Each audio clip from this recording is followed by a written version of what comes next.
C'est à nouveau le printemps à Saint-Pourçain ce mois d'avril 2014.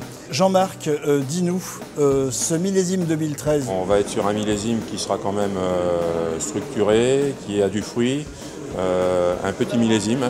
Quand Jean-Marc vous dit un petit millésime, c'est qu'il y a eu peu de jus dans les vignes, hein, c'est ça? C'est du 31 hecto-hectares, oui, c'est ça? C'est rare, hein, c'est dû à des conditions météo un peu particulières. Hein. On a eu une coulure au mois de juin, de la grêle.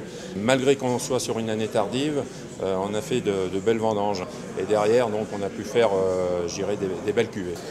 Monsieur le maire, on nous a parlé d'un espace virtuel. Dites-nous-en un peu plus.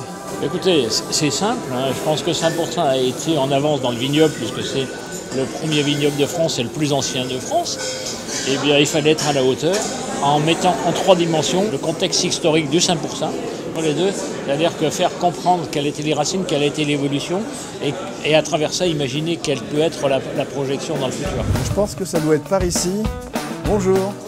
Tout au long de la visite, vous aurez besoin de lunettes. Très bien, des lunettes. Oh, je vais ressembler à un chanteur des années 80. Et on rentre dans l'espace.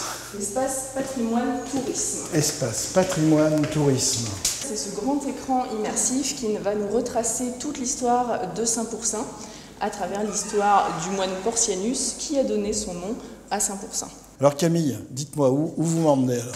Alors là, je vous emmène dans la petite cave. C'est une partie de la destination vignoble où là, on a un carrousel d'images qui va répondre à la gestuelle. Très bien. Le printemps de Saint-Pourçain, la taille de la vigne, le conservatoire des anciens cépages, l'histoire du vignoble.